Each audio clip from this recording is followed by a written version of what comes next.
কিন্তু আল্লাহ রাব্বুল আলামিন বলছেন, বান্দা শোনো, এই সমস্ত মায়া দয়ার চাইতে আমার প্রতি তোমার মহব্বত বেশি থাকতে হবে। আল্লাহ রাব্বুল আলামিন বলছেন, কুল ইন কানা আবাউকুম, যদি তোমাদের পিতা, যদি তোমাদের সন্তান, এরপরে তোমাদের ভাই, তোমাদের স্ত্রী, তোমাদের আত্মীয় স্বজন, তোমাদের সম্পদ, তোমাদের মালামাল, তোমাদের ব্যবসা, তোমাদের ঘর বাড়ি, এই 8টা জিনিসের চাইতে যদি আল্লাহ, রাসূল এবং জিহাদ যদি তোমাদের কাছে বেশি প্রিয় না হয়, তোমরা অপেক্ষায় থাকো, আল্লাহর ফয়সালা কিন্তু তোমাদের উপরে চলে আসবে। আল্লাহর ফয়সালা কিন্তু তোমাদের উপরে চলে আসবে। কি চূড়ান্ত একটা শক্ত কথা আল্লাহ তাআলা এই জায়গায় বলে দিয়েছেন। আমি আব্বাকে কেন ভালোবাসবো না, আমি ভাইকে কেন ভালোবাসবো না, আমি সন্তানকে কেন ভালোবাসবো না, আমি বউকে কেন ভালোবাসবো না, আমি সম্পদকে কেন আমার মহব্বত করা লাগবে না, সম্পদের মহব্বতও থাকবে, ঘর বাড়ির মহব্বতও থাকবে, কিন্তু কোনো অংশে আল্লাহর চাইতে বেশি হওয়া যাবে না। আমার নবীজি সাহাবায়ে কেরামকে নিয়ে যখন মক্কা থেকে যখন মদিনায় যখন পাড়ি জমালেন, মদিনার দিকে যখন রওনা দিলেন, সাহাবায়ে কেরামদের বড় বড় ব্যবসা ছিল, পরিবার ছিল, সন্তান আদি ছিল। আব্দুর রহমান ইবনে আওফ নামে একজন সাহাবী যখন শুনতে পেলেন রাসূল মক্কা থেকে মদিনার দিকে হিজরত করেছেন, আব্দুর রহমান ইবনে আওফের বিশাল বড় প্যালেস বাড়ি ছিল, বিশাল বড় রয়্যাল প্যালেস তার ছিল, বিশাল বড় ব্যবসা বাণিজ্য ছিল, সব কিছু ছেড়ে নবীর সঙ্গে তিনি পাড়ি জমালেন মদিনায়। মদিনা আসার পরে রাসূল তার সামনে দাঁড়িয়ে বলছেন, আব্দুর রহমান, এত কিছু তোমার মক্কায় ছিল, আজকে তুমি ফকির বেশে মদিনায় চলে এসেছো, তোমার কি কোনো কষ্ট হয় না? আব্দুর রহমান মুস্কি মুস্কি হাসি মেরে বলছেন, ইয়া রাসূলুল্লাহ, আমি মক্কার বাড়ি ছেড়েছি, ব্যবসা বাণিজ্য ছেড়েছি, সব কিছু ছেড়ে দিয়েছি, কিন্তু জান্নাতের বাড়ির খোঁজটা আমি পেয়ে গেছি। জোরে বলি সুবহানাল্লাহ, আরো জোরে বলি সুবহানাল্লাহ। আমার ভাইয়েরা, সাহাবায়ে কেরাম রাসূলকে কি পরিমাণ ভালোবাসতেন। বদর যুদ্ধের দিন নবীজি বললেন, সাহাবীরা, আজকের এই যুদ্ধের ময়দানটা হলো কণ্টকে কীর্ণ ময়দান। এই যুদ্ধে তোমরা যখন যাবে, তোমরা কেউ তার বাপকে দেখতে পাবে, কেউ তার ভাইকে দেখতে পাবে, কেউ তার ছেলেকে দেখতে পাবে, আত্মীয়কে দেখতে পাবে। এই জিহাদের ময়দানে আল্লাহর প্রতি যুদ্ধ করে কোন আত্মীয়র দিকে তাকানো যাবে না, বাতিলদের মোকাবেলা করতে হবে। সেই বদর যুদ্ধ হলো বাপ বেটার যুদ্ধ, সেই বদর যুদ্ধ হলো ভাই ভাইয়ের যুদ্ধ, সেই বদর যুদ্ধ হলো একই বংশের যুদ্ধ, সেই বদর যুদ্ধ হলো একই গোত্রের যুদ্ধ, একই বংশের যুদ্ধ। বদর যুদ্ধে যখন রাসূল রওনা করবেন, রাসূল যখন শুনতে পেলেন আবু জেহেল লোহিত সাগরের পাশ দেখে সে বদর নামক প্রান্তর পর্যন্ত পৌঁছে গেছে, নবীর কানে সংবাদ চলে গেল। নবীজি সাহাবায়ে কেরামকে এক জায়গায় করলেন, সাহাবীদেরকে এক জায়গায় করে বলছেন, সাহাবীরা কে কে আছো যুদ্ধের ময়দানে যাবে? সঙ্গে সঙ্গে রাসূলের সামনে সাহাবীরা একত্রিত হয়ে বলছেন, ইয়া রাসূলুল্লাহ, আমরা প্রস্তুত আছি, কিন্তু সৈন্য সংখ্যা কম। নবীজি সৈন্যগুলো সংগ্রহ করছেন। এমন সময় মদিনার আফরার 2জন ছেলে, মুআজ এবং মুআজ রাদিয়াল্লাহু তাআলা আনহুমা, ছোট্ট 2টা বাচ্চা, নবীজির যুদ্ধে আহ্বান শুনে ছোট্ট 2টা বাচ্চা নবীর সামনে গিয়ে দাঁড়িয়ে আছে। দাঁড়িয়ে বলছি, ইয়া রাসূলুল্লাহ, শুনতে পেলাম বদর যুদ্ধের নাকি ডাক এসেছে। রাসূল বললেন, হ্যাঁ, যুদ্ধের ডাক এসেছে, তোমরা কি করবে বলো? ছোট্ট 2টা বাচ্চা বলছে, হুজুর কি মনে করবেন জানি না, যোদ্ধার সংখ্যা যেহেতু কম, যদি পারমিশন দিয়ে দিতেন, আমরা 2জন ছোট্ট 2টা আল্লাহর গোলাম, আমরা যুদ্ধে অংশগ্রহণ করতে চাই। রাসূল বললেন, ফিটনেস নাই, বয়স নাই, তরবারি ধরার মতো কোনো বাহুবল নাই, তোমাদেরকে আমি পারমিশন দিতে পারবো না। ছোট্ট 2টা বাচ্চা বলছে, ইয়া রাসূলুল্লাহ, ইয়া হাবিবাল্লাহি, অন্তত আমরা 2জন ভাই যে আছে, অন্তত একজনকে আপনি পারমিশন দিয়ে দেন। বড়জন বলছে, হুজুর আপনি আমাকে পারমিশনটা দিয়ে দেন। ছোটজন বলে, হুজুর ও শুধু লম্বাই বড় হয়েছে, গায়ের শক্তি আমার বেশি, আমারও পারমিশন দিতে হবে। রাসূল বলেন, 2জন দিকে কুস্তি শুরু করে দাও। 2জন কুস্তি শুরু করে দিয়েছে, 2জনই কুস্তিতে লড়াই শুরু করে দিয়েছে। স্বাভাবিকভাবেই বড়জন ছোটজনকে নিচে ফেলে দিয়ে বুকের উপরে বসে আছে। ছোটজন বড় ভাইয়ের কানের মধ্যে মুখ ঢুকিয়ে বলছে, ভাই রে, একসঙ্গে খাই, একসঙ্গে ঘুমাই, একসঙ্গে খেলাধুলা করি, আজকে তুমি আমাকে ছেড়ে একাকি যুদ্ধের ময়দানে যেতে চাচ্ছ কেন? আমার কি মন চায় না নাকি শহীদ হতে? তুমি তোমার গায়ের শক্তি একটু কমায় দাও, তোমার বুকের উপর উঠে বুঝায় দেই শক্তির দিক থেকে আমি তোমার চাইতে কোনো অংশ কম নই। আমার নবীর কানে এই কথাগুলো আস্তে আস্তে বললো, নবীর কানে শব্দগুলো চলে গেছে। নবী যে এই দৃশ্যগুলো দেখছেন, চোখের পানি ফেলে ফেলে কাঁদতেছেন, আর মনে মনে চিন্তা করছেন, হারে গায়ের শক্তি নাই কিন্তু ইমানের শক্তিটা আছে। ছোট্ট দুইটা বাচ্চাকে কোলের মধ্যে জড়িয়ে ধরে বলছে, আল্লাহ ও আকাশের মালিক, এই ছোট্ট দুইটা বাচ্চার গায়ের শক্তি নাই কিন্তু ইমানের জোরটা আছে, আমি এদের দুজনকে পারমিশন দিয়ে দিলাম। যুদ্ধের ময়দানে সাহাবে কেরাম প্রস্তুতি নিয়ে নিলেন। 313 জন সাহাবী, ওইদিকে 1000 কুরাইশরা, সব এক জায়গায় হয়ে তারা অস্ত্রে শস্ত্রে সজ্জিত হয়ে দাঁড়িয়ে গেছে। এই বদর যুদ্ধটা হয়েছে, সামনে যে মাস আসতেছে সেই মাসের নাম কি? সে মাসের নাম কি? তাহলে রমজান মাস কি যুদ্ধের মাস? বলেন বলেন বলেন। আমরা শুধু জানি রমজান মাস হলো না খেয়ে থাকার মাস, রমজান মাস হলো বদর যুদ্ধের মাস, রমজান মাস হলো ফতে মক্কার মাস, রমজান মাস হলো শহীদ হওয়ার মাস, ঠিক কিনা? ইসলামের প্রথম শহীদ হয়েছে যুদ্ধের ময়দানে কোন মাসে? রমজান মাসে।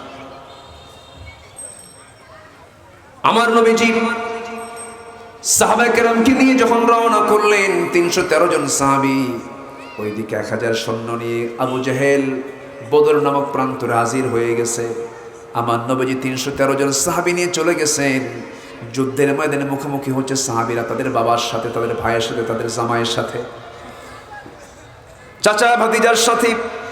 এরকম করে যখন সবার সঙ্গে সাক্ষাৎ হয়ে যাবে, এমন মুহূর্ত যখন চলে আসলো, আমার নবীজি সাহাবায়ে কেরামকে বললেন, সাহাবীরা আজকের যুদ্ধ হচ্ছে ইমানের অস্তিত্ব তোমাদেরকে টিকে রাখতে হবে, সেই যুদ্ধে আজকে তোমরা শামিল হয়ে যাচ্ছ। যুদ্ধ শুরু হয়ে যাবে, এমন সময় একজন সাহাবী উবাইদ ইবনুল জাররাহ রাদিয়াল্লাহু তাআলা আনহু নিজে সামনের দিকে এগিয়ে যাচ্ছেন তরবারি নিয়ে। দেখতে পেলেন নিজের জন্মদানকারী পিতা জাররাহ সামনে দাঁড়ায় আছে তরবারি নিয়ে। সন্তান হলো সাহাবী। এই সাহাবী মনে মনে চিন্তা করলেন, বাবার সামনে দাঁড়ায় আছেন, বাবাকে আমি কেমন করে আঘাত করি, বাবার প্রতি সম্মান জানায় তিনি মনে মনে চিন্তা করলেন কিনা বাবাকে আমি আঘাত করব না। তরবারিটা গোটায় নিয়া আস্তে করে তিনি ঘুরে যখন ফিরে আসতেছিলেন, মনে মনে তার এই প্রশ্ন জাগলো, ও বাইদারে, আজকে তুই তোর বাপ মনে করে তোর বাবার সামনে দিকে তরবারি গোটায় নিয়ে তুই ফিরে আসলি, অথচ তোর বাপ হতে পারে কিন্তু সে তো নবীর দুশমন, ইসলামের দুশমন, কোরআনের দুশমন, মুসলমানদের দুশমন। সে মুসলমানদের বিরুদ্ধে, ইসলামের বিরুদ্ধে, আল্লাহর বিরুদ্ধে সে তরবারি নিয়ে আবু জেহেলের পক্ষ অবলম্বন করে যুদ্ধ করতে আসছে। আর আমিও তার সন্তান, যদিও তার সন্তান, কিন্তু আমি নবীর উম্মত হয়ে, নবীর সাহাবী হয়ে যদি আমি এই বড় শত্রুকে যদি হাতছাড়া করে ফেলি, কিয়ামতের দিন আল্লাহ আমাকে অবশ্যই একটা আসামির কাঠগড়ায় দাঁড় করাবেন, আমাকে ধরে ফেলবেন, আমাকে পাকড়াও করে ফেলবেন। এই চিন্তা মাথায় নিয়ে বাপকে বাপ না মনে করে তরবারি আবার তিনি কোষমুক্ত করলেন, সামনের দিকে সিংহের মতো গর্জন দিয়ে সামনের দিকে ঝুঁকে পড়লেন, বাপকে বাপ না মনে করে। বাবা তরবারি দিয়া এমন জোরে একটা বাপ দুনিয়া থেকে বিদায় হয়ে গেল, কিন্তু ওবায়দার চোখের পানি বন্ধ হয় না, শুধু কান্নায় ভেঙে পড়ছেন ওবায়দা। যুদ্ধ থেমে গেছে, মুসলমানদের বিজয় নিশ্চিত হয়ে গেছে। সবাই বলছে, ও সাহাবীর, আমার ওবায়দা কান্দে কেন, কি হয়েছে? হুজুর, ওবায়দার বাপ আজকে যুদ্ধে মারা গেছে। ওবায়দার বাপকে কে মেরেছে? সঙ্গী সঙ্গী বলা হলো, ইয়া রাসূলুল্লাহি, ওবায়দার বাপকে মারার জন্য আমরা কেউ যাই নাই, ওবায়দা নিজেই তার বাপকে মেরে ফেলে দিয়েছে, দুনিয়া থেকে বিদায় করে দিয়েছে। নবীজি এই কথা শুনে এতটাই খুশি হলেন, হাত দুইটা আগায় দিয়ে বলছেন, ওবায়দা তুই আমার বুকের মধ্যে চলে আয়, তুই আমার বুকের পাজরে চলে আয়। আমার নবীজি তাকে বুকের মধ্যে নিয়ে বলছেন, ওবায়দা আজকে তুমি যে কাজটা করেছো, তোমার জন্য আল্লাহর 8টা জান্নাত তোমার জন্য অপেক্ষা করতেছে। জোরে কোন সুবহানাল্লাহ। বাপ বড় না রাসূল বড়? বাপ বড় না আল্লাহ বড়? ভাইকে বেশি মহব্বত করব না আল্লাহকে বেশি মহব্বত করব? আল্লাহকে বেশি মহব্বত করব। বদর যুদ্ধের ময়দানে ওবায়দা তার বাপকে দুনিয়া থেকে বিদায় করে দিলেন। যুদ্ধের ময়দানটা ছিল বাপ বেটার যুদ্ধ, ভাই ভাই যুদ্ধ, চাচা ভাতিজা যুদ্ধ। আমার নবীর বিরুদ্ধে যুদ্ধ করতে আসছেন আমার নবীর আপন চাচা আব্বাস রাদিয়াল্লাহু তাআলা আনহু। নবীর বিরুদ্ধে যুদ্ধ করতে আসছে তার বড় জামাই আবুল আস। নবীর বিরুদ্ধে নবীর জামাই যুদ্ধে আসছে, নবীর বিরুদ্ধে নবীর আপন চাচা যুদ্ধের ময়দানে আসছে। বদর যুদ্ধের ময়দানে মুসলমানদের বিজয় হয়ে গেছে। 313 জন সাহাবী সব লাইনে লাইনে দাঁড়ানো। সবার প্রথম কাতারে মাজ এবং মুআজ, ছোট্ট দুইটা বাচ্চা, মদিনার ছেলে, আফরার ছেলে মাজ। মুআজ 13 বছর 11 বছরের ছোট্ট দুইটা বাচ্চা। বদর যুদ্ধের প্রথম কাতারে দাঁড়ায় এক সাহাবীকে ডাক দিয়ে বলছে, ও চাচা, আমরা আবু জেহেলের নাম শুনেছি অনেক, আবু জেহেলটা কই? সঙ্গে সঙ্গে সাহাবী বলছে, ও ছোট্ট দুইটা ছেলে, তোমরা আবু জেহেল দিয়ে কি করবা? কি হয়েছে আবু জেহেলের প্রতি তো রাগ কেন? সঙ্গে সঙ্গে মুআজ বলছে, ও চাচা, শুধু দেখায় দাও ওদের, ও কি আমরা আজকে টার্গেট করেছি? আমরা সবার বিরুদ্ধে যুদ্ধ করতে আসি নাই, শুধু আবু জেহেলকে মোকাবেলা করার জন্য যুদ্ধে আসছি। বাচ্চা দুইটা ছোট, টার্গেটটা অনেক বড়। সঙ্গে সঙ্গে সাহাবী বলছেন, ও ছোট্ট ছেলে দুইটা, আবু জেহেলের প্রতি তোমাদের এত রাগ কেন, কি হয়েছে? সঙ্গে সঙ্গে ছোট্ট দুইটা বাচ্চা কেঁদে কেঁদে বলছে, আমরা শুনেছি আবু জেহেল নাকি রাসূলকে সবচাইতে বেশি কষ্ট দিয়েছে, রাসূলকে নাকি বেশি জ্বালা যন্ত্রণা করেছি, এই জন্য আজকে আমরা তাকে দুনিয়া থেকে বিদায় করে দেব। এই কথা শোনা মাত্র সাহাবী নখটা উঁচু করে বলছেন, ওই যে ঘোড়ার পিঠে বসে আছে, চতুর্দিকে সৈন্য থেকে পাহারা দিচ্ছে, শুধু চিনায় দিতে দেরি হয়েছে। সিংহের মতো গর্জন দিয়া, বাজ পাখির মতো উড়ন্ত হয়ে দৌড় মেরে আবু জেহেলের দুই পাশে দুজন দাঁড়ায় গেছে। কাফের মুশরিকরা টের পায় না এটা কোন গ্রুপের মানুষ, কোন গ্রুপের সদস্য। ছোট্ট বাচ্চা অবহেলা করে ফেলেছে। ছোট্ট তরবারে নিয়া আবু জেহেলের ঘোড়ায় বসে থাকার এক পাশে দাঁড়ায় আছে বড় ভাই, আর এক পাশে দাঁড়ায় আছে ছোট ভাই। তরবারে নিয়ে পজিশন ঠিক করতেছে। আবু জেহেল টের পাওয়ার আগেই ছোট্ট দুইটা বাচ্চা আল্লাহু আকবার বলে তার দুই পায়ে সজোরাঘাত করলেন। ওই যে একটা আঘাত মেরেছে, সেই আঘাতে আবু জেহেল ধরাশয়ী হয়ে জমিনে পড়ে গেছে। ইতিহাসে এসেছে আবু জেহেল কোমর সোজা করে আর দাঁড়াতে পারে নাই। যেরকম সুবহানাল্লাহ। মুসলমানদের বিজয় হবে শক্তি দিয়া, অস্ত্র দিয়া, না ঈমান দিয়া? শক্তি দিয়া, অস্ত্র দিয়া, সংখ্যা দিয়া, না ঈমান দিয়া? কি দিয়া বলেন? ঈমান দিয়া। আবু জেহেলের মতো এমন দাপুটে নেতাকে আল্লাহ তাআলা নাবালক শিশুর হাতে দুনিয়া থেকে বিদায় করেছেন।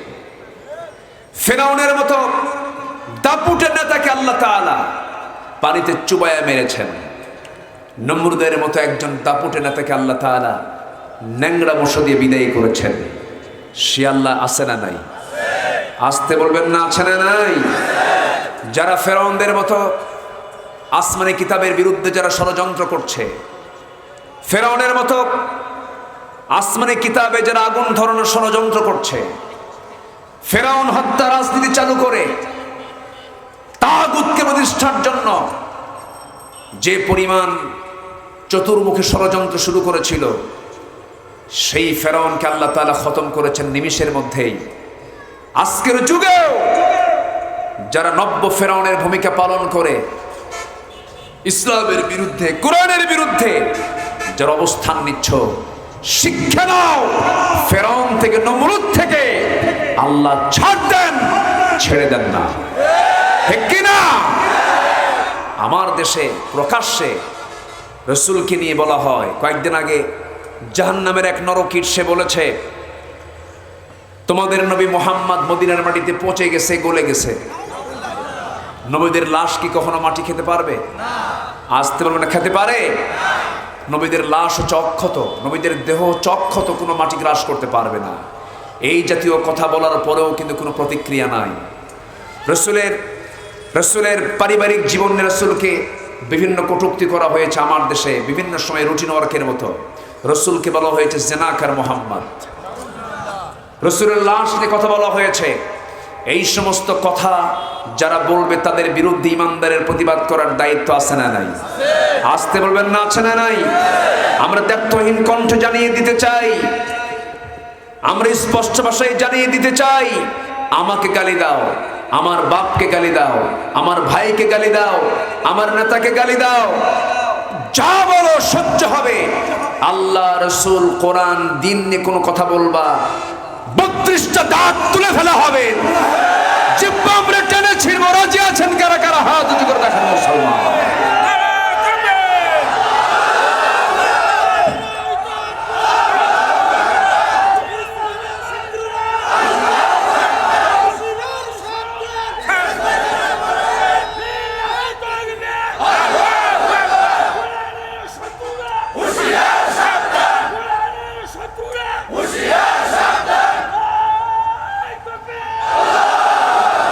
আল্লাহ তুমি সবার হাতকে কবুল করো, জোরে বলি আমিন।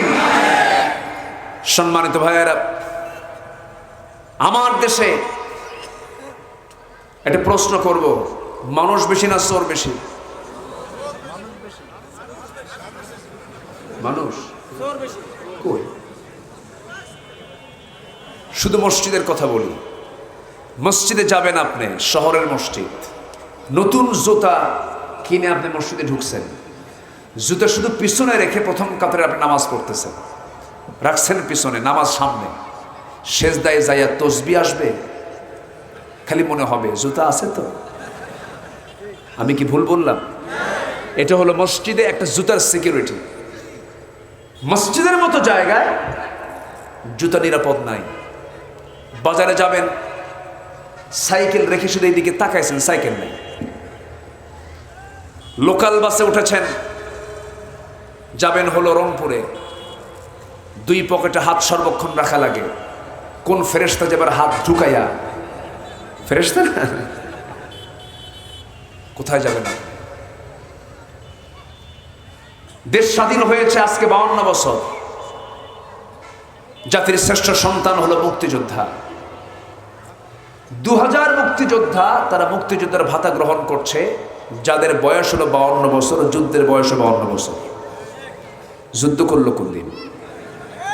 আধ্যাত্মিক জগৎ থেকে যুদ্ধ করেছে তারা, নাকি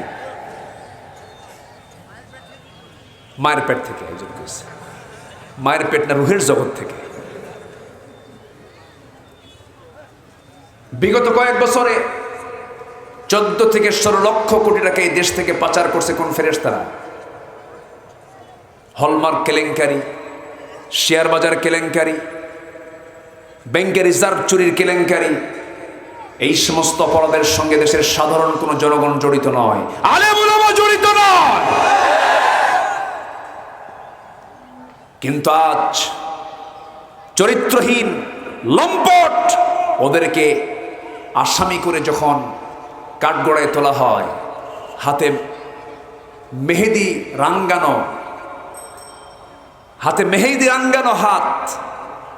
হাতে কোনো হাত কড়া নাই, অনার করে সম্মান করে তাদেরকে কাঠগড়ায় উঠানো হয়, হাজিরার ময়দানে নিয়ে যাওয়া হয়, আর আলেমদের হাতে ঢুকানো হয় হাত কড়া, আর দেহে লাগানো হয় ডান্ডা বেড়ি। আলেমদের রক্ত নিয়ে যারাই খেলেছে ইতিহাস সাক্ষী, আলেমদের রক্ত বড় বিষাক্ত। গজবে শেষ হয়ে গেছে তারা, ঠিক কিনা? শেষ হয়ে গেছে তারা। আলেমদের রক্ত নিয়ে খেলবেন না। রাসূলের নিজের জবান থেকে এসেছে, আমি মারা যাচ্ছি, আমার ওয়ারিস কেউ না, আল উলামা ওয়ারাসাতুল আম্বিয়া, আলেমরা হচ্ছে আমার ওয়ারিস। আলেমদের চেহারার দিকে তাকালেও সব পাওয়া যায়। আলেমদের দাম কে দিয়েছেন? আসতে বলবেন না, কে দিয়েছেন? কিন্তু একটা কথা আবার মনে পড়লো, আবার মাঝে একটু বলে দেই।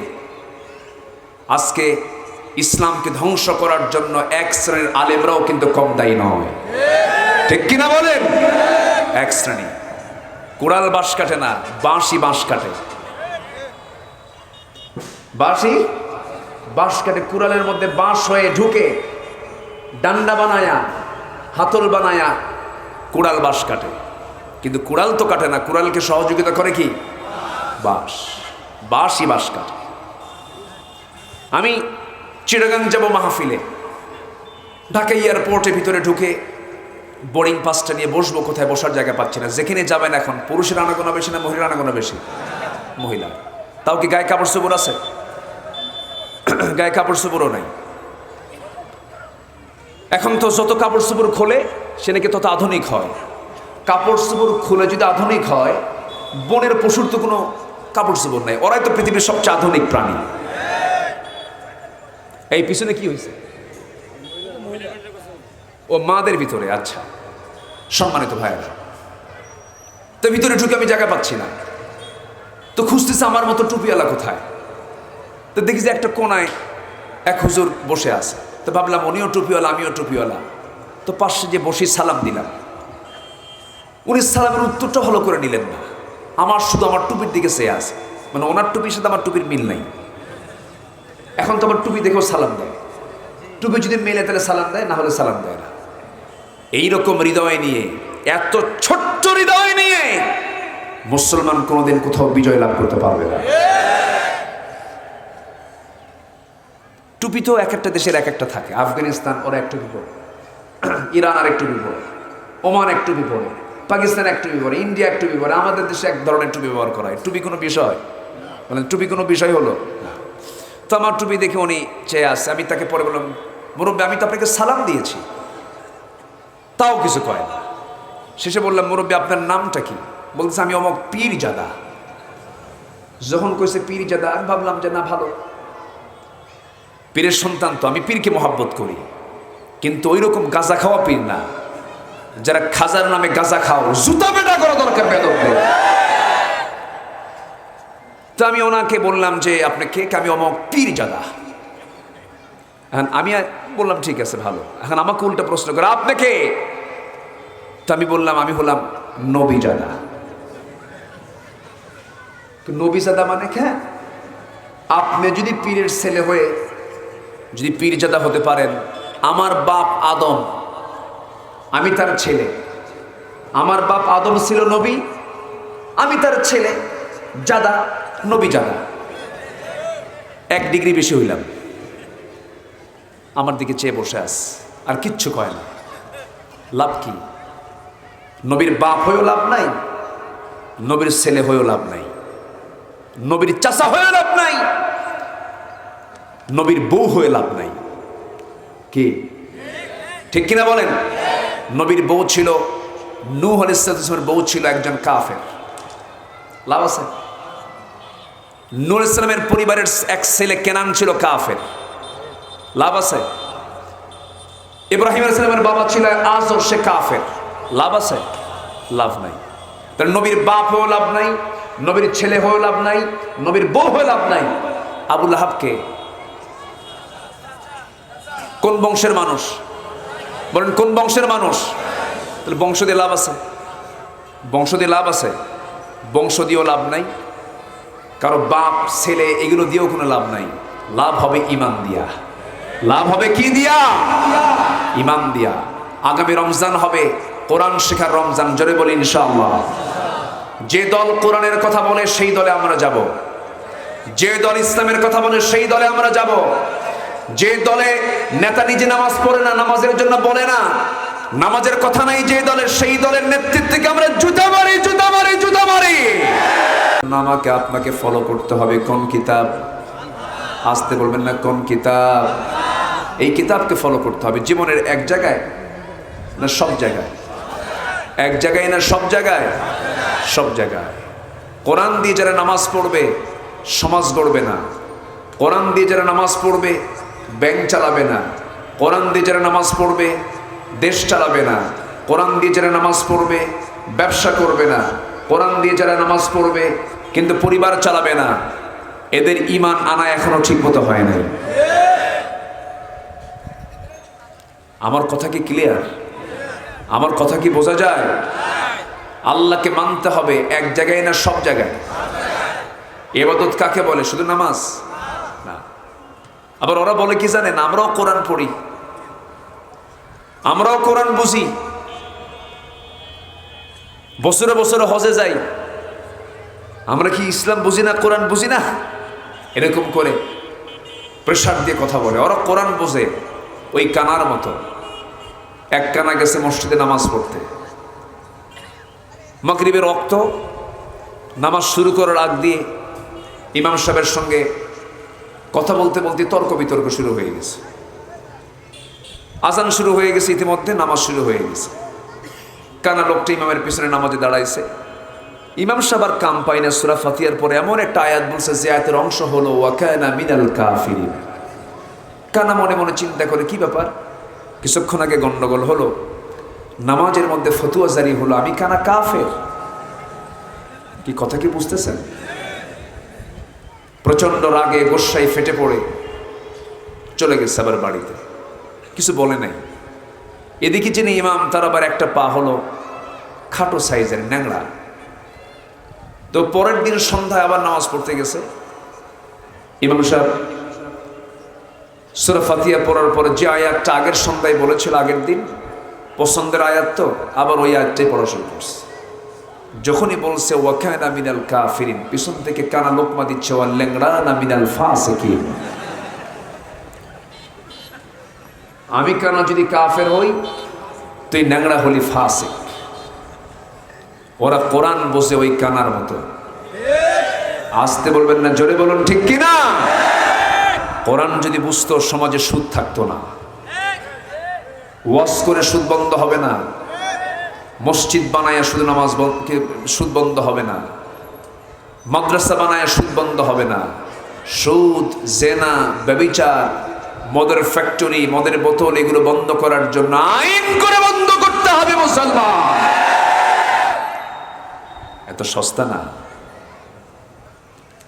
দাওয়াতের সিস্টেম দুইটা, হকের দাওয়াত দিলে পিঠের চামড়া থাকবে না, আর কিছু দাওয়াত আছে মিষ্টি পোলাও কোরমার অভাব হবে না। আমার কথা কি ক্লিয়ার? আবু হানিফা রহমতুল্লাহ আলাইকে বাদশা মানসুর বলেছিল, আবু হানিফা, আমি তোমাকে আমার রাষ্ট্রের সর্বোচ্চ পদ প্রধান বিচারপতির চেয়ারটা আমি তোমাকে দিয়ে দেব। আবু হানিফা বললেন, তোমার চেয়ার আমার তো নেওয়ার কোনো দরকার নেই। কেন? তুমি জালিম, তুমি জালিম, তোমার জুলমের তখ্তের অধীনে ওই প্রধান বিচারপতির চেয়ারে বসে আমার কোনো ফায়দা হবে না, আমার দরকার নেই বসার। শেষ পর্যন্ত তাকে জেলখানায় ঢুকানো হয়েছে। 8টা বছরও তিনি জেল খেটেছেন। মাকে জেলখানায় নিয়ে এসে তাকেও বেঁধে রাখা হয়েছে। এমনকি মার চোখের সামনে আবু হানিফা রহমতুল্লাহ আলাইকে পিঠ মোড়া দিয়ে বেঁধে, হাত পা বেঁধে মারতে মারতে রক্তাক্ত করে ফেলা হয়েছে। মা এই দৃশ্যগুলো দেখেন আর চোখের পানি ফেলে ফেলে কান্দেন। মার চোখের পানি দেখে আবু হানিফা মনে মনে চিন্তা করছেন, হারে আমার মা না জানি কত কষ্ট হচ্ছে আমার প্রতি অত্যাচারগুলো দেখে, কি করব, কি সিদ্ধান্ত নেব আমি। এমন সময় মার মুখটা থেকে আওয়াজ বের হচ্ছে, বাজান রে, আল্লাহর কসম করে বলি, তোর প্রতি অত্যাচার দেখে আমার চোখে পানি আসে নাই। আমার চোখে পানি আসার কারণ হলো যে পরিমাণ তোমার প্রতি জুলুম চলছে, অত্যাচার চলছে, না জানি বাদশাহ মানসুরের, এই জালিমের বাদশাহ মানসুরের তুমি অনুভূত হয়ে যাও, তার কথা যেন তুমি মেনে নাও। আমার এই আশঙ্কা হচ্ছে, কিন্তু আমার মন চাচ্ছে আমার কলিজার টুকরা আবু হানিফা হকের পথে টিকে থেকে অত্যাচারগুলো সহ্য করে করে দুনিয়া থেকে প্রয়োজনে শহীদ হয়ে যাবে। তুমি দুনিয়া থেকে বিদায় নিয়ে নেবে, শাহাদাতের নজরানা পেশ করবে, আর আমি আল্লাহর সামনে শহীদের মা হওয়ার গৌরব অর্জন করে আল্লাহর সামনে দাঁড়াতে পারবো। যেমন মা তেমন সন্তান। হাসতে হাসতে দুনিয়া থেকে বিদায় নিলেন। বাতিলদের কাছে মাথা নত করেন নাই। এই জন্য আমার বন্ধুগণ, এই দুনিয়াতে আমরা এসেছি ক্ষণিক দুনিয়ার ক্ষণিক সময়ের জন্য। এই দুনিয়াতে যতক্ষণ থাকবো সবচাইতে বেশি মোহাব্বত করব কাকে? আইন মেনে চলবো কার? আসতে বলবেন না কার? আল্লাহর আইনটাকে মেনে চলতে হবে। আল্লাহ রাব্বুল আলামিন বলছেন, বান্দারে তুমি আমার কাছে কতটুকু কাছের বান্দা, আমি তোমাকে একটু চেক করব।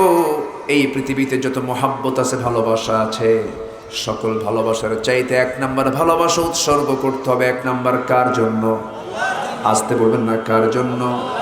নাম্বার 2 হলো রাসূলের জন্য। নাম্বার 2 কার জন্য? রাসূলের জন্য। সূরা তাওবার 24 নম্বর আয়াত আল্লাহ রাব্বুল আলামিন আরেকটা বিষয় বলেছেন, আল্লাহর পথে জিহাদ করাকেও সকল কিছুর চাইতে বেশি ভালোবাসতে হবে। এই 3টা ভালোবাসা পৃথিবীর সকল ভালোবাসার উপরে প্রাধান্য দিতে হবে। যদি এটা ঠিক থেকে যায় আমার ইমানটা ঠিক থেকে যাবে, যদি এটা না ঠিক থেকে যায় আমার ইমানটা ঠিক থাকবে না, আমার ইমানটা নষ্ট হয়ে যাবে, ভেজাল হয়ে যাবে। আল্লাহ রাব্বুল আলামিন সুন্দর করে বলছেন, কুল ইন কানা আবাউকুম ওয়া আবনাউকুম ওয়া ইখওয়ানুকুম ওয়া আজওয়াজুকুম ওয়া আশীরাতুকুম ওয়া আমওয়ালুন ইকতারাফতুমুহা ওয়া তিজারাতুন তাখশাউনা কাসাদাহা ওয়া মাসাকিনু তারদাউনাহা أحب إليكم من الله ورسوله وجهاد في سبيله فتربصوا حتى يأتي الله بأمره والله لا يهدي القوم الفاسقين جربوا الله أكبر সূরা তাওবা 24 নম্বর সূরা তাওবা কয় নম্বর আয়াত 24 নম্বর আয়াত। এই আয়াতের ভিতরে আল্লাহ রাব্বুল আলামিন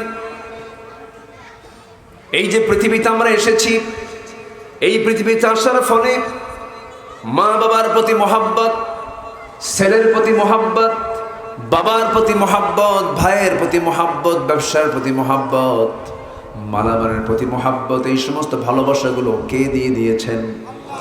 আসতে বলবেন না, কে দিয়ে দিয়েছেন? আল্লাহ তাআলা স্বামী এবং স্ত্রীর মধ্যে যে মহাব্বতটা দিয়েছেন, বিয়ে শাদী করার পরে বইয়ের প্রতি মহাব্বত কে দিয়ে দেন? স্বামীর প্রতি মহাব্বত কে দিয়ে দেন? আল্লাহ দিয়ে দেন। কিন্তু এই মহাব্বতটা আল্লাহ তাআলা যে দিয়েছেন, এটা বৈধ না অবৈধ? আসতে বলে, বৈধ না অবৈধ? কিন্তু নিজের বউ না হয়ে যদি পরের বউ হয় কি হবে? অবৈধ। আজকে এরকম কি অবৈধ সম্পর্ক আছে? আচ্ছা, ফ্যানটা একটু মুভিং হয় না? মুভিং হয় না? একটু মুভিং হয় না? মুভিং, হ্যাঁ হ্যাঁ হ্যাঁ হচ্ছে তো, হয় না? একটু ঘুরায় দেন। মানে হয়েছে কি, এই যে ঋতুর রাজা বসন্ত, ঋতুর রাজা কি? বসন্ত। বসন্ত আসলেই মানুষের গায়ে বসন্ত হয়। যদিও ঋতুর রাজা, কিন্তু এই সময় মানুষ সুস্থ বেশি হয় না অসুস্থ বেশি হয়? অসুস্থ বেশি হয়। আমি কথা বলছি, বাতাস চলছে, ঘামগুলো ঝরতেছে, আবার ঘামগুলো শুকাচ্ছে। এটা কি স্বাস্থ্যের জন্য ভালো না? বলেন বলেন। ঠান্ডা লেগেছে আজকে প্রায় 10 দিন, অ্যান্টিবায়োটিকও চলছে। যদি এখন কমিটিকে বলি, ভাই আমি আসতে পারবো না, হুজুর ওয়াশ করার দরকার নাই, একটু চেয়ারে বসে থাকলে হবে, বলতে চেয়ারে বসে থাকলে হয়? হয় না তো, কথা বলতেই হয়। আমাকে ডাক্তার বলিলেন, হুজুর দয়া করিয়া 10 দিন বিছানা থেকে উঠিবেন না। আমি বলিলাম, ডাক্তার মহাশয় আমার থাকা সম্ভব হইবে না, কারণ মাহফিল কমিটি মরিয়া যাইবে। দেখেন, তাও কয় ঠিক, সবই তো ঠিক। সম্মানিত ভাইয়েরা, তাহলে বইয়ের প্রতি মহাব্বত, এটা হচ্ছে বৈধ মহাব্বত। কিন্তু নিজের বউ না অন্যের বউ? আসতে বলে, নিজের বউ না অন্যের বউ? নিজের বউ, নিজের স্ত্রী। আল্লাহ তাআলা এটাকে জায়েজ করেছেন। কিন্তু আজকে সমাজে আকাম কুকামের পরিমাণ কম না বেশি? বিয়ে বেশি না জেনা বেশি? বলেন, জেনা বেশি, বিয়ে তো নাই। জেনার পরিমাণটা বেড়ে গেছে আজ, এবং বিয়ের ডিপার্টমেন্টটাও, বিয়ে যে একটা সুন্দর বৈধ সম্পর্ক, বৈধ একটা পন্থা। বিয়ের যারা অ্যাপ্লিকেন্ট যুবকরা এখন বাপ মাকে আর প্রয়োজন মনে করে না, একা একাই পছন্দ করে বিয়ের পরের দিন ফোন দিয়ে বলে, আব্বা রাগ করো না, আমি কিন্তু বিয়ে করে নিয়েছি। এরকম বদমাইশ কিছু আছে না নাই? চুয়াডাঙ্গা মাহফিল আমার, এশার নামাজের পরে আমি খাইতে বসছি, খাবার টেবিলে এক মুরব্বী আমাকে বলতেছে, হুজুর আপনার বাড়ি কোথায়? তো বললাম, আমি তো ঢাকায় থাকি, এমনি আমার জন্মস্থান হলো বগুড়া। তো আমাকে বলতেছে, হুজুর আমি তো আমার মেয়েকে বিয়ে দিয়েছি ঠাকুরগা। বললাম ঠাকুরগা কোথায়, আর আপনার বাড়ি হলো খুলনা চুয়াডাঙ্গা কোথায়? এই 400 মাইল দূরে আপনি ঠাকুরগা মেয়েকে বিয়ে দিলেন, এটার ঘটককে? বলতে হুজুর ঘটক হলো মোবাইল। ঘটকের নাম কি? মোবাইল।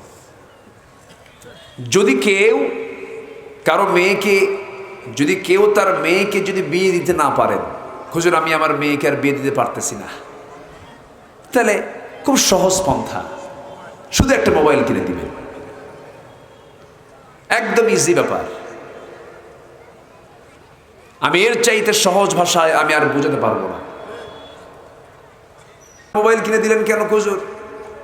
মেয়ে ইন্টারে পড়ে, সায়েন্সে পড়ে, ওর বায়োলজির অনলাইন ক্লাস দরকার, বায়োলজির অনলাইন ক্লাস দরকার।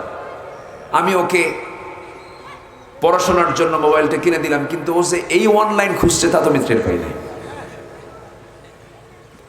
শিশুর হাতে আপেল আর চাকু দিয়ে যদি বলেন, শিশু আব্বু তুমি এই চাকুটা দিয়ে আপেল কাটো, সে কি আপেল কাটবে না হাত কাটবে?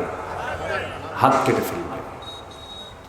আজকের সমাজে যুবকরা ধ্বংসের, যুবতীরা ধ্বংসের 1 নম্বর হাতিয়ার রূপ নিয়েছে হলো এই ডিভাইসগুলো, এই মোবাইলগুলো, ঠিক কি না? এই জন্য পারিবারিক শাসনের দরকার আছে না নাই? পারিবারিক জীবনের কিছু ব্যবস্থাপনা আছে।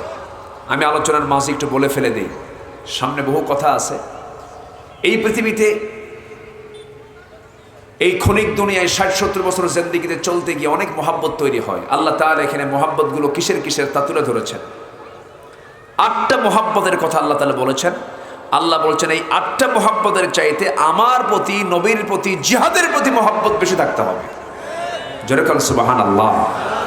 একটা একটা করে আমি বলতেছি, একটু আমাকে সময় দেন। তাহলে এই সমাজের সবচেয়ে গুরুত্বপূর্ণ একটা অংশ হলো পরিবার। একটা রাষ্ট্রের গুরুত্বপূর্ণ একটি অংশ হলো পরিবার। এই পরিবারের পরিচালক আছে না নাই? আসতে বলবেন না, আছে না নাই? আছে। এই পরিবারটা চালাতে হবে কেমনে, তার পদ্ধতি কোরআনেও আছে না নাই? আছে। সম্মানিত ভাইয়েরা, পারিবারিক জীবনে মূল মুরব্বী হলো মা বাবা। কিন্তু সেই মা বাবা যদি ইসলামের প্রতি যদি অবহেলা প্রদর্শন করেন তাহলে তো হবে না। আজকে সন্তানকে স্কুলে পাঠানোর জন্য যে পরিমাণ শাসন করা হয়, নামাজের জন্য কি পারিবারিক শাসন আছে? আসতে বলুন, নামাজের জন্য কি পারিবারিক শাসন আছে? নাই। এজন্য পারিবারিক জীবনে প্যারেন্টিং, যেটা সন্তানদের লালন পালন, এই বিষয়টা অত্যন্ত লক্ষণীয়। এটা লক্ষ্য করতে হবে, খেয়াল করতে হবে। কারণ সন্তান যদি কিয়ামতের দিন আপনার বিরুদ্ধে মামলা দেয়, এটাও কিন্তু আল্লাহ তাআলা বিচার করার জন্য তুলবেন। এই জন্য পিতামাতার দায়িত্ব আছে না নাই?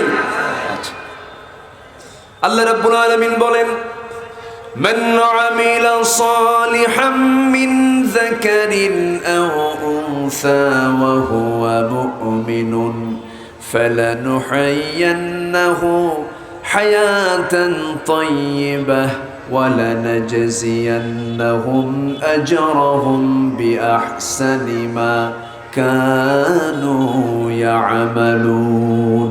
জোরে বলুন আল্লাহু আকবার। ভালো কাজ সে পুরুষ করুক অথবা মহিলা করুক, নারী করুক, পুরস্কার কে দিবেন? আসতে বলবেন না, পুরস্কার কে দিবেন? আমার ভাইরা, পারিবারিক জীবনে প্যারেন্টিংটা গুরুত্বপূর্ণ একটা বিষয়। সন্তানদের লালন পালনে খুব সজাগ থাকতে হবে বাপ মাকে। ইউনিভার্সিটি থেকে আপনার সন্তান মাস্টার্স ডিগ্রি নিয়ে আসতে পারে, কিন্তু মাস্টার্স ডিগ্রি থেকে পাবে না। আদব, আখলাক, স্বভাব, চরিত্র সব নিতে হবে কোন জায়গা থেকে? পরিবার থেকে। বলেন কিসে থেকে? পরিবার থেকে। পরিবার গুরুত্বপূর্ণ একটা বিষয়। একটা রাষ্ট্রের গুরুত্বপূর্ণ অংশ হলো পরিবার। পরিবারটাকে আমরা সাজাবো কোরআন দিয়া, তাহলে সেই পরিবারটা জান্নাতের পরিবার হয়ে যাবে। শুধু টাকা পয়সা থাকলে পরে কিন্তু সুখ পাওয়া যায় না। এটা কিন্তু বড় ধরনের কোনো রিজিক নয়। টাকা পয়সা, ঘর বাড়ি সব কিছু আছে, কিন্তু বাড়িতে ঢুকে দেখেন বউটার একদিকে লাইন মারে, ছেলেটা আবার ট্যাবলেট নিয়ে বসে থাকি, মেয়েটা চরিত্রহীনা, তার চরিত্রে কোনো সৌন্দর্য নাই, আপনার কোনো সুখ থাকবে না। এই জন্য প্যারেন্টিং, সন্তানদের লালন পালনের দিকটা খেয়াল করব আমরা, এবং সন্তানদেরকে এটাও বোঝাতে হবে বাজান, এই পৃথিবীতে সবচেয়ে সুন্দর আচরণ করতে হবে মা বাবার সাথে। এই শিক্ষাগুলো সন্তানকে দেওয়ার দায়িত্ব বাপ মার আছে না নাই? আসতে বলবেন না, আছে না নাই? আচ্ছা, আত্মীয়দের সঙ্গে সুন্দর আচরণ করা, আয় ব্যয়ের ক্ষেত্রে সন্তানদেরকে শিক্ষা দেওয়া, এই সমস্ত বিষয়গুলো, পারিবারিক শিক্ষা, এই সমস্ত বিষয়গুলো থাকতে হবে। আজকে পরিবার নষ্ট হওয়ার কারণে সমাজ নষ্ট হয়ে যাচ্ছে। সমাজ নষ্ট হওয়ার কারণে একটা গোটা দেশটা ভঙ্গুর অবস্থায় রূপ নিয়েছে। এই জন্য একটা সমাজের, একটা রাষ্ট্রের সবচেয়ে ছোট্ট একটি অংশ পরিবার হলেও কিন্তু এই পরিবারটা কিন্তু গুরুত্বপূর্ণ একটা বিষয়। আল্লাহ রাব্বুল আলামিন এই জন্য একটা আয়াতে বলেছেন, কু আনফুসাকুম ওয়া আহলিকুম নারা, নিজে বাঁচো, তোমার পরিবারকে বাঁচাও জাহান্নাম থেকে। কার কথা? আসতে বলবেন না, কার কথা? আল্লাহর কথা। এখন এই পরিবার জীবনে মায়া, দয়া, ভালোবাসা এগুলো সৃষ্টি হয়ে যায়। সন্তান পেটে আছে, দুনিয়াতে আসেই নাই। সন্তান যদি একটু পেটের মধ্যে নড়াচড়া বন্ধ করে, তখন মার চোখে কি আসে? পানি আসে। বাবা টেনশন করেন, এই মায়া দয়াটা কে দিয়েছেন? আল্লাহ দিয়েছেন। কষ্ট পাচ্ছেন? কোনো অসুবিধা? দেখলাম তো বহু। আমার দেশে নেতা বেশি না কর্মী বেশি? হ্যাঁ। আর মসজিদে নামাজ পড়ে কয়জন? তার নাম কি? ইমাম। বাকি সব কি? মুসল্লি। মুসল্লি হাজার পাওয়ারফুল হোক, ইমামের আগে সেজদা যেতে পারবে? সেখানে নেতৃত্ব আছে না নাই? কোনো হাই খাই আছে? কোনো গন্ডগোল আছে? কোনো কিলাকিলি আছে? মসজিদ কত সুন্দর জায়গা, নেতৃত্ব দেখেন মসজিদ কি সুন্দর জায়গা। আর এখন সমাজে সব নেতা কর্মী নাই, সামনে তো আর কেউ থাকবে না, সবাই তো নেতা, সব মঞ্চ উঠছে, মঞ্চ ভেঙে শেষ। ঠিক কিনা? আমরা ইমাম দেখতে চাই, যিনি আমার ইমাম হবেন তিনি আমার নেতা হবেন। ইমাম ছাড়া নেতা মানি না, মানি না, মানি না। কষ্ট? অসুবিধা? আমাকে হক কথা তো বলতেই হবে। হক কথা বলার দরকার আছে না নাই? রাসূল নেতা ছিলেন, ইমামও ছিলেন। আমার নবী যে নেতৃত্ব তৈরি করেছেন নামাজ থেকে। সুবহানাল্লাহ বলবেন না? কিসের থেকে বলেন? নামাজ থেকে। রাসূল বললেন, আম্মা জান আয়েশা বর্ণিত হাদিস, নবীজি অসুস্থ হয়ে গেলেন, শেষ সময় মারা যাবেন। আমার নবীজি আম্মা জান আয়েশার ঘরের সামনে গিয়ে বলছেন, আয়েশা, আমার প্রচন্ড মাথা ব্যথা হচ্ছে, জ্বর এসেছে, একটু আমি ঘুমাবো, একটু বিশ্রাম নেব। বালিশ দেওয়া হলো। বলেন না, আমি বালিশে ঘুমাবো না, আয়েশা তোমার উরুটা বিছায়া দাও। উরুতে মাথা রেখে রাসূল শুয়ে পড়লেন। বেলাল আজান দিচ্ছেন। আজান শোনা মাত্রই আমার নবীজি ওঠার জন্য চেষ্টা করছেন, জামাতে নামাজ পড়বেন, কিন্তু আমার নবীজি উঠতে পারলেন না, মাথার চক্কর মেরে পড়ে যেতে নিলেন। এমন সময় আম্মা জান আয়েশা তাকে আস্তে করে ধরে বলছেন, হুজুর, আপনি মনে হয় জামাতে নামাজ আর পড়তে পারবেন না। রাসূল বললেন, আমার বেলাল তো আজান দিয়ে দিল, বেলাল তো কাঁদতেছে, আমি নাই। বেলাল সারা জীবন আজান দিয়েছেন, রাসূলকে দেখে দেখে আজান তিনি দিয়েছেন। এবার তিনি রাসূলকে দেখলেন না, বেলাল নামাজের মধ্যে, আজানের মধ্যে তিনি কেঁদে ফেললেন। রাসূল বলছেন, ওরে আমার আয়েশা, নামাজের সময় তো হয়ে গেল, আজান তো শেষ হয়ে গেছে, নামাজটা কে পড়াবে? কে পড়াবে নামাজ? ওরে আয়েশা, আমি তোমাকে জানা দিচ্ছি, তুমি একটু জানিয়ে দাও, আমার মুসাল্লায় কেউ দাঁড়াবে না, আমার মুসাল্লায় আমার প্রিয় আমার আবু বকর নামাজে দাঁড়ায়া যাবে, সে নামাজের নেতৃত্ব দেবে। পরবর্তীতে খলিফা কে হয়েছেন বলেন? কে হয়েছেন? আমার রাসূল যে খলিফা হবে তার ইঙ্গিত টাগিয়ে দিয়ে গেলেন, আমার মুসাল্লায় আমার আবু বকর দাঁড়াবে, আমার মুসাল্লায় আমার আবু বকর দাঁড়াবে। নামাজ শুরু হয়ে গেছে। সাহাবীরা সারা জীবন অভ্যস্ত ছিলেন নবীর পিছনে ইক্তেদা করে করে। আজকে ইমামটা যখন চেঞ্জ হয়ে গেছে, ওমরের মতো মানুষ শিশুর মতো কাঁদে, আরে রাসূল নাই, নবীর পিছনে নামাজ পড়তে পারতেছি না। নবীজিকে না দেখে সাহাবীরা হাওমাও করে কাঁদে। রাসূল বলছেন, আয়েশা রে, আমার সাহাবীরা চিৎকার মেরে মেরে কাঁদতেছে, আমাকে একটু নিয়ে যাও তো। কোথায়? ওই যে জানালার কাছে নিয়ে যাও। জানালার কাছে নিয়ে যাওয়া হলো। জানালার ফাঁকা দিয়া নবীজির সাহাবীদের নামাজের দৃশ্যগুলো দেখতেছেন। রুকুতে কেমন করে যায়, সেজদায় কেমন করে যায়। নবীজির চোখের কোনা বেয়ে বেয়ে টপ টপ করে পানি পড়ে। নবীজির চোখের পানি দেখে আম্মা জান আয়েশা বলছেন, ইয়া রাসূলুল্লাহ, আপনি তো কাঁদেন কেন? আপনার তো কান্দার কথা নয়, সাহাবীরা তো নামাজ পড়ছে, তারা তো ভালো কাজ করছে। রাসূল বলছেন, আয়েশা রে, আমার চোখের পানিটা দুঃখের চোখের পানি নয়। আয়েশা রে, এই নামাজ কায়েম আজকে রাষ্ট্রীয় পর্যায়ে হয়ে গেছে। এই নামাজ কায়েমের জন্য তায়েফের মানুষ আমাকে মেরে মেরে রক্তাক্ত করে দিয়েছে। মক্কার কুরাইশ আমাকে ঘাড় ধাক্কা দিয়ে মক্কা থেকে বের করে দিয়েছে। ওহদের ময়দানে আমার দাঁত ভেঙে চুরমার করে দিয়েছে। খন্দকের পরীক্ষা খনন করতে গিয়া আমার কোমরটা চলে গেছে। আয়েশা, এই নামাজ আজকে এত কষ্টের মধ্য দিয়ে কায়েম হয়ে গেছে। এই দৃশ্য আমার চোখে পানি এনে দিয়েছে। এটা আমার আনন্দের চোখের পানি। এই কথা বলি নবীজি বলছেন, আয়েশা রে, আমি মনে হয় বাঁচবো না, আমাকে দুনিয়া থেকে বিদায় হতে হবে। মালাকুল মউত মনে হয় চলে আসবে। আমার কলেজার টুকরা মেয়ে ফাতিমা কই? ফাতিমাকে একটু ডেকে আনো তো। ফাতিমার নাম নেওয়ার সঙ্গে সঙ্গে সামনে হাজির হয়ে গেলেন। রাসূল তার চোখের পানি দেখে আস্তে করে কাছে টেনে নিয়ে কানের মধ্যে মুখ ঢুকিয়ে বলছেন, ফাতিমা রে, সারা জীবন আমি তোমাকে কাছে রেখেছি। আমি দুনিয়া থেকে বিদায় হয়ে যাচ্ছি, আমার পরে তুমিও দুনিয়া থেকে বিদায় হয়ে কবরের জিন্দেগিতে তুমি আমার পাশাপাশি থেকে যাবে। ফাতিমাকে বরণ করলেন, কান্না থামায়া দিলেন। নবীজি দুনিয়া থেকে বিদায় নিয়ে নেবেন। আম্মা জান আয়েশা বলেন, রাসূল যখন দুনিয়া থেকে বিদায় নেবেন আমি নিজেকে ধন্য মনে করি। আল্লাহ তাআলা আমাকে 9টা কারণে শ্রেষ্ঠত্ব দান করেছেন। নাম্বার 1 হলো আমি আয়েশা আমার বিয়ের ফয়সালা আল্লাহ নিজে করে দিয়েছেন। যেরকম সুবহানাল্লাহ। 9 বছর বয়সে বিয়ে হয়েছে, 13 বছরে নববধূ হয়ে নবীর ঘরে পদার্পণ করেছি। আমি জিব্রাইলকে নিজের চোখে দেখেছি।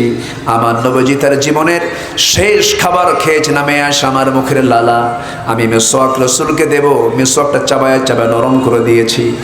নবীজি মেসওয়াকটা হাতের মধ্যে নেই, মেসওয়াকের আগে লাগানো থুতু তিনি চুষে চুষে পান করছেন। আর বলছেন, আয়েশা, জীবনের শেষ সময় আমি স্ত্রী হক আদায় করার চেষ্টা করলাম, তোমাকে খুশি করার চেষ্টা করলাম। আম্মা জান আয়েশা বলেন, নিজেকে ধন্য মনে করি। রাসূল তার জীবনের শেষ খাবার খেয়েছেন। আমি আয়েশা আমার মুখের লালা। আমি রাসূলকে কোলের মধ্যে রেখে দিয়া রাসূলের মৃত্যুর সময় পর্যন্ত আমি ছিলাম। রাসূল দুনিয়া থেকে বিদায় নিয়ে নেবেন, সর্বশেষ কথা আমার সঙ্গে হলো, রাসূল যখন দুনিয়া থেকে বিদায় নেবেন, বিদায় নেওয়ার আগ মুহূর্তে আমাকে ডাক দিয়ে বলছেন, আয়েশা রে, একটা কথা বলে যাই। কি কথা? আমি তো বাঁচবো না, দুনিয়া থেকে বিদায় হয়ে যাচ্ছি। আমার উম্মতদেরকে বলবে তারা যেন সবচেয়ে বেশি আল্লাহকে ভালোবাসে, রাসূলকে ভালোবাসে। আমার উম্মতরা যেন 5 ওয়াক্ত নামাজ না কখনো ছেড়ে দেয়। জোরে বলি সুবহানাল্লাহ। 5 ওয়াক্ত নামাজ পড়বেন কারা কারা? একটু হাত তুলে দেখান তো দেখি। জোরে বলি ইয়া আল্লাহ। আরো জোরে বলি ইয়া আল্লাহ। আমাদেরকে 5 ওয়াক্ত সালাত আদায় করার তৌফিক তুমি আল্লাহ দিয়া দাও। জোরে বলি আমিন। আরো জোরে আমিন। হাত নামান। আগামী মাস রমজান মাস। কি নাজিলের মাস? কিসের মাস? কোরআনের মাস। সবাইকে কোরআন পড়া শিখবো না ইনশাআল্লাহ? সবাইকে শিখতে রাজি আছেন? কোরআন শেখা আমার আপনার জন্য সুন্নত না ফরজ? আগামী রমজান হবে কোরআন শেখার রমজান। সবাই রাজি আছেন তো ইনশাআল্লাহ? এই আশাবাদ কামনা করছি। আমি সময়টাকে আর বাড়াতে পারছি না, কারণ আজান হয়ে গেছে আরো আধা ঘন্টা আগে। সব দিকে খেয়াল করা দরকার। আমার দেশে তো আবার আলোচনার চাইতে সমালোচনা কম না বেশি? বলেন বলেন। হ্যাঁ, সমালোচনা বেশি। আজান হয়ে গেছে আরো আধা ঘন্টা আগে। আমরা নামাজটা এখানে পড়বো। রাজি আছেন না ইনশাআল্লাহ? সবাই বসেন, যে যেখানে আছেন। আমরা নামাজের মতো করে বসি, নামাজের মতো করে তাশাহুদের সূরাতে বসে যাই। আমাদের ভালোবাসা হবে 1 নাম্বার কার জন্য? নাম্বার 2 মুহাম্মদ সাল্লাল্লাহু আলাইহি ওয়াসাল্লাম সকল কিছুর চাইতে। নাম্বার 3 হলো জিহাদকে, অর্থাৎ আল্লাহর জমিনে দিন কায়েমের জন্য যে প্রচেষ্টা, এই প্রচেষ্টাকে সকল কিছুর চাইতে বেশি প্রাধান্য দিতে হবে। হ্যাঁ, ওযু তো করবেই, দোয়াটা হয়ে যাক। বসেন, দোয়াটা হয়ে যাক। ওযুর জন্য আপনি যাবেন তো, সমস্যা না, আমরা দোয়াটা করবো না? বসেন। আল্লাহ আল্লাহ আল্লাহ আল্লাহ। আমি তো একটা লোকতে উঠতে দেখিনি এ পর্যন্ত, কিন্তু হঠাৎ করে আপনি দৌড় মারলেন কেন? না না, আমরা দোয়াটা করি। নামাজ হবে, আগে দোয়া হবে, আগে দোয়া করি, এরপর ওযুর জন্য সময় দেওয়া হবে, এরপরে নামাজ হবে ইনশাআল্লাহ। বসেন সবাই, একটু বসেন। কালেকশন কি কি দিবে?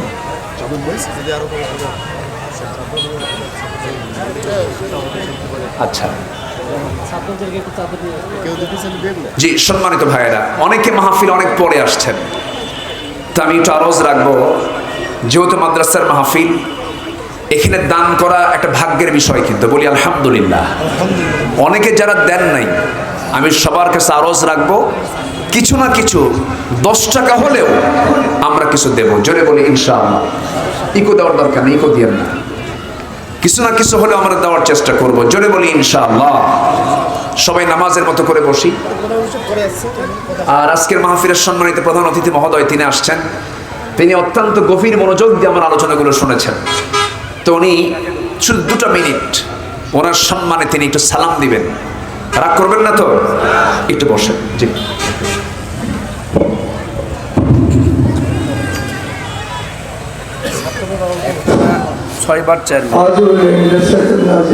যে ছাত্র যারা আছো তারা একটু ব্যাগটা নিয়ে একটু যাও ভিতরে, একটু ব্যাগটা নিয়ে ভিতরে যাও, যে যাবারে এতক্ষণ আমরা অত্যন্ত জ্ঞান গল্পপূর্ণ আল কোরআনের মধ্য থেকে আলোচনা করেছেন প্রধান মুফাসসির। আমরা এই আলোচনাগুলো আমলে নেব। আমরা ওয়াদা দিয়েছি আগামী রমজান মাস থেকে আমরা কোরআন শিক্ষা লাভ করবো এবং 5 ওয়াক্ত নামাজ নিজের জীবনে কায়েম করবো। সাত সাত গোটা পরিবারকে নামাজে অভ্যস্ত করার আরেকটি নিয়ত করি। ঠিক না? আর আমি 4টি কথা বলবো। প্রথম কথা হচ্ছে, আজকের তারিখ থেকে আমি মিথ্যা কথা আর কোনো জীবনে বলবো না। এটা কোনো পয়সা থেকে নিয়োগ করতে কোনো পয়সা লাগে না। সম্মানিত দ্বীনি ভাইরা, আড়ালে বসে আছেন শ্রদ্ধেয়া সম্মানিতা মা বোনেরা, আলোচনার সূচনায় আনুষ্ঠানিকতার মধ্য দিয়ে আমার পক্ষ থেকে আবারও সালাম, আসসালামু আলাইকুম ওয়া রাহমাতুল্লাহি ওয়া বারাকাতুহু। সবাই কেমন আছেন? আমাকে প্রশ্ন করলেন, আল্লাহ তাআলা আমাকে আপনার কাতারেই রেখেছেন, বলি আলহামদুলিল্লাহ। মুরব্বী, এই যে ডিস্টার্ব করলে নিয়ে যান, হ্যাঁ ডিস্টার্ব করলে খুব ও কষ্ট পাচ্ছে, ওকে জোর করে রাখা যাবে না তো।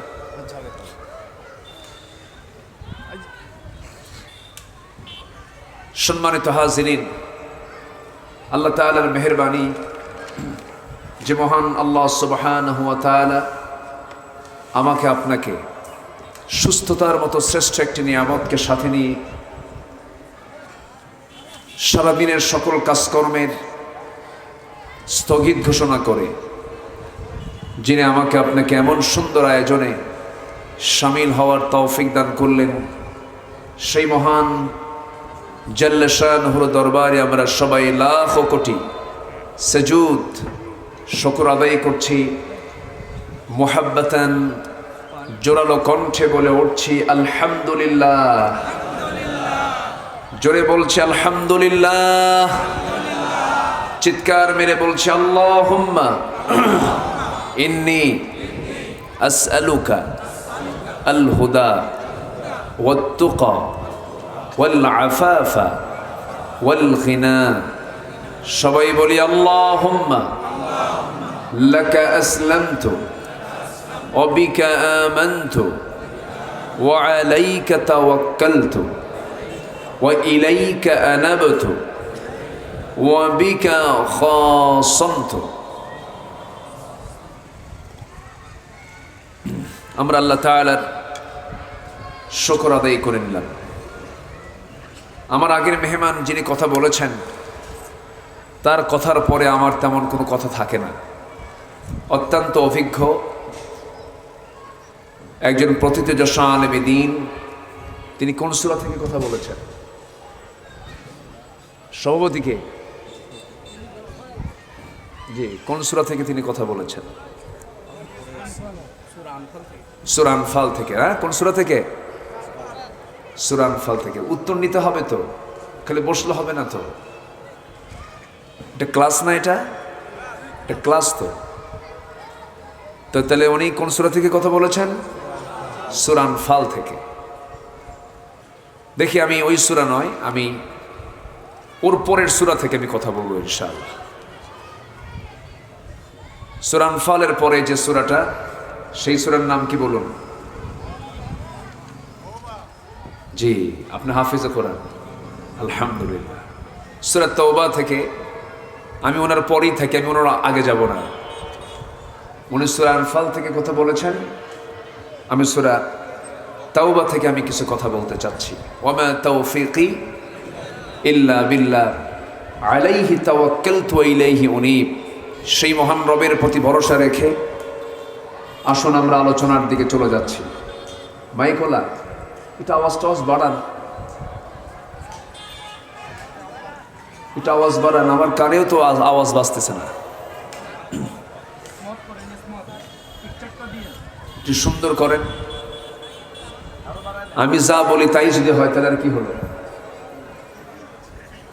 তাই না? শুধু হাসি দিলে হবে না, কাজ করতে হবে। সম্মানিত হাজিরিন, আমরা যে কিতাবের আলোচনা শুনতে এসেছি, এই কিতাব কি দুনিয়ার না আসমানের? দুনিয়ার না আসমানের? আসমান থেকে নাজিল হওয়া। আসমান থেকে যেটাই আসে সেটা বরকত বেশি। আমরা সন্ধ্যা হয়ে গেলে সূর্যের আলোটা আমরা আর পাই না, তখন কি হয়ে যায়? অন্ধকার। সে অন্ধকারকে আলো দেওয়ার জন্য আমরা একটা লাইট ব্যবহার করি, কত লাইট আমাদের ব্যবহার করতে হয়, কত আলো আমরা ব্যবহার করি। তাও একটা সূর্যের যে আলো, তার সমকক্ষ কোনো আলোকে আমরা নিয়ে আসতে পারি? পারি না। এটা হচ্ছে আসমানি আলোর বৈশিষ্ট্য। এটা দুনিয়ার কোনো লাইট দিয়ে এটা কাভারেজ দেওয়া যাবে না, কারণ এটা আসমানে আল্লাহ তাআলা সেট করেছেন। জোরে বলি সুবহানাল্লাহ। কৃষক মানুষ, যারা কৃষক জমিতে আবাদ করেন, পানি ছাড়া আবাদ হয় না। মেশিন দিয়ে সেচ দিয়ে পানি দিলে সেই পানিতে মাটির যে উর্বরতা, আর আকাশ থেকে বৃষ্টির পানি দিয়ে যে জমিনটা ভিজে যায়, কোন পানির উর্বরতা বেশি? বলেন কোন পানির?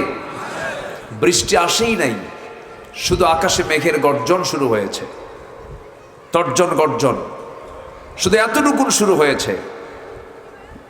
সায়েন্স বলতেছে প্রত্যেকটা মেঘের গর্জনে, এক একটা গর্জনে লক্ষ লক্ষ মেট্রিক টন ইউরিয়ার কাজ হয় এই মাটিতে।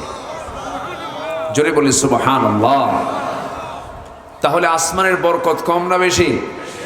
বেশি। পৃথিবীতে যত বই আছে সব দুনিয়ার, আর এটা কোন কিতাব?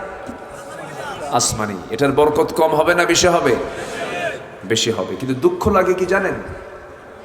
কোরআনটাকে আমরা শুধু মসজিদের তাকে রেখে দিয়েছি, শুধু নামাজে আমরা তেলাওয়াতে ব্যবহার করছি, কিন্তু কোরআনটাকে আমরা সব জায়গায় এটাকে ব্যবহার করছি না। কোরআন দিয়ে আমরা সমাজ গড়তে অনেকে মেনেও নিতে পারি না। সমাজের কিছু লোক আছে না নেই বলেন তো? আচ্ছা, ওরা বলে নামাজ পড়লেই তো হয়ে গেল, এটা দিয়ে আবার সমাজ কিসের? মানে সমাজ ওর বাপ দিয়ে চালাবে, আর কোরআন দিয়ে শুধু নামাজ পড়বে।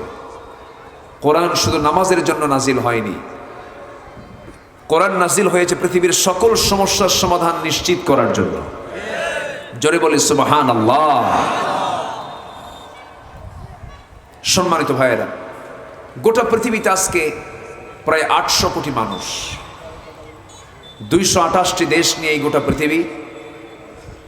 এই ছোট্ট পৃথিবীতে 800 কোটি মানুষ 228টা দেশে বসবাস করে। এর মধ্যে 180 কোটি প্রায় মুসলমান, বাকি সব অন্য ধর্মের মানুষ। মানুষের মধ্যে যে মনুষ্যত্ব, মানবতাবোধ আমাদের দিন দিন বাড়ছে না কমছে? মানবতা, দয়া মায়া বাড়তেছে না কমতেছে? শিক্ষার হার আগের চাইতে আমার দেশে কমছে না বাড়ছে? বাড়ছে। তাহলে শিক্ষার হার বাড়লো, শিক্ষকতা, তোমার শিক্ষিতের হার বাড়লো, শিক্ষার হার বাড়লো, কিন্তু মানবতা, মনুষ্যত্ব, মানবিকতা, উদারতা, পিতামাতার প্রতি সেবা, বড়দের প্রতি শ্রদ্ধা, মানুষের যে সামাজিক মর্যাদা, এগুলোতে প্রশ্ন আছে না নাই? আসতে বলবেন না, আছে না নাই? আছে। সম্মানিত ভাইয়েরা, সম্মানিত বন্ধুগণ, শিক্ষার হার বেড়েছে, কিন্তু সুশিক্ষার হার কিন্তু বাড়ে নাই। সুশিক্ষা কি? আসতে বলে, সুশিক্ষার নাম কি? কোরআন।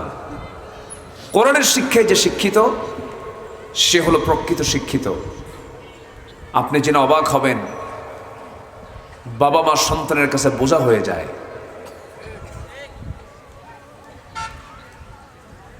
ওই মোবাইলটা বাঁচতেছে কার? এটা অসহায়ের মতো।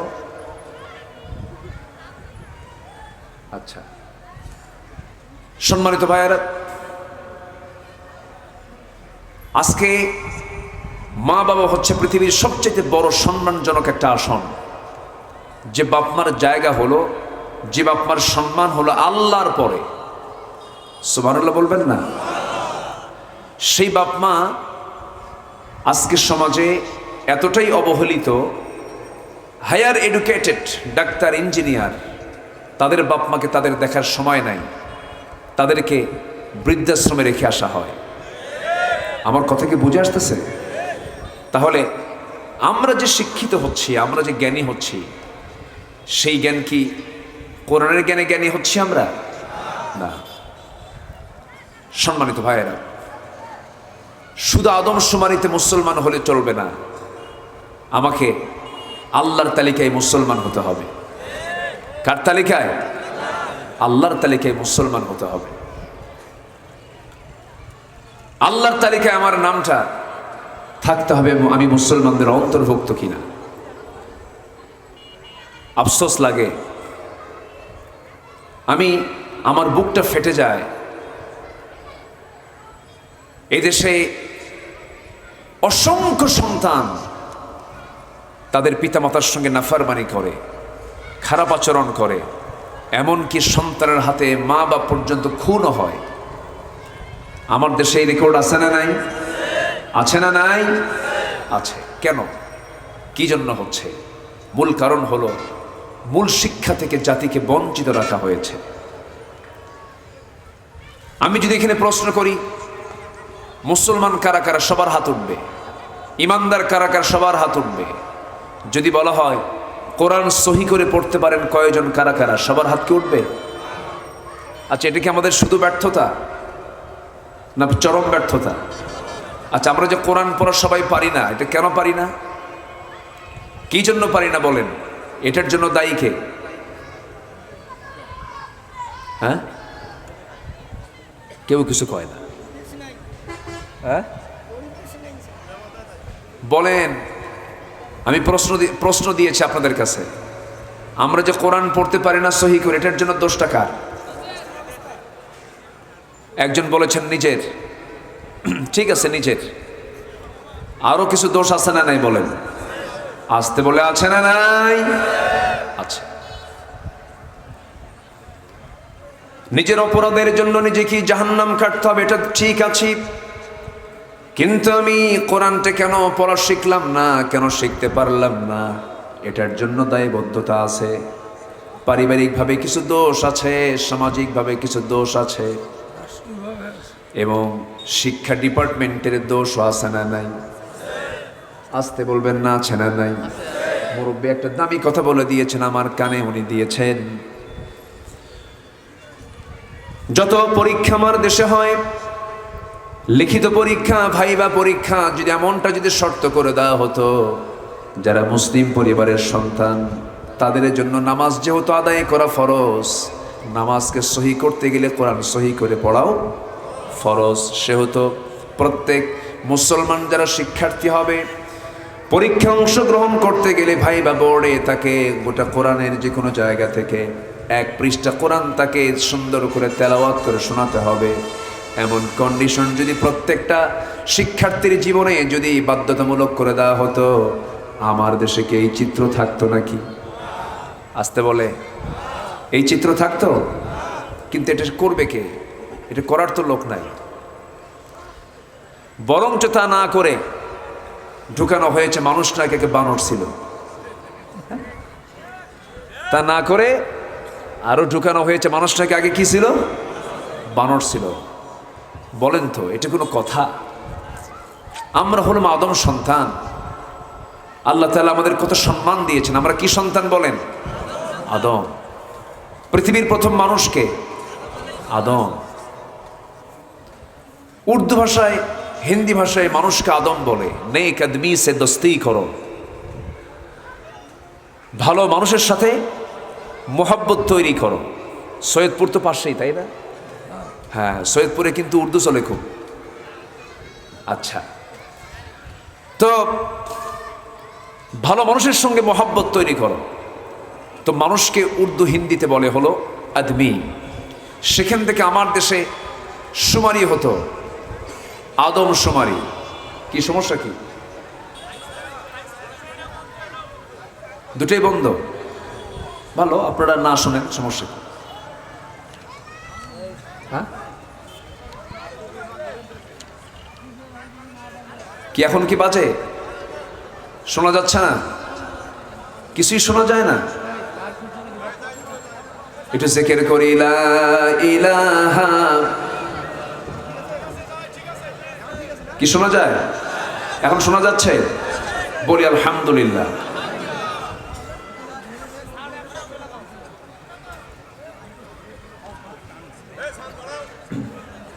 এখন কি শোনা যায়? যাচ্ছে শোনা? উনি আমারে দোষ দিয়ে দিল।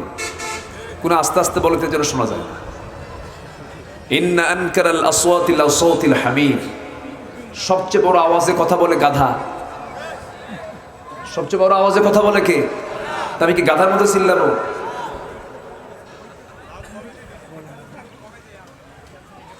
সম্মানিত ভাইয়েরা, আমার দিকে তাকান। তাহলে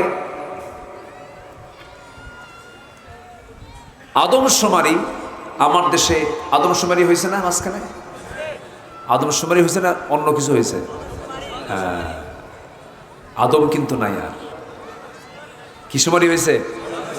জনশুমারি। আদম ওরা মানে না তো, ওরা বানর হয়, বানর।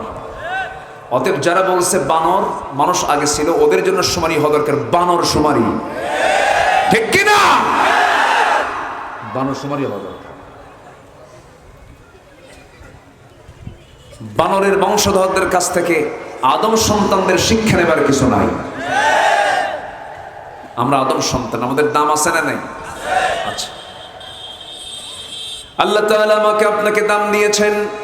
ওয়ালাকাদ কাররামনা বানি আদম।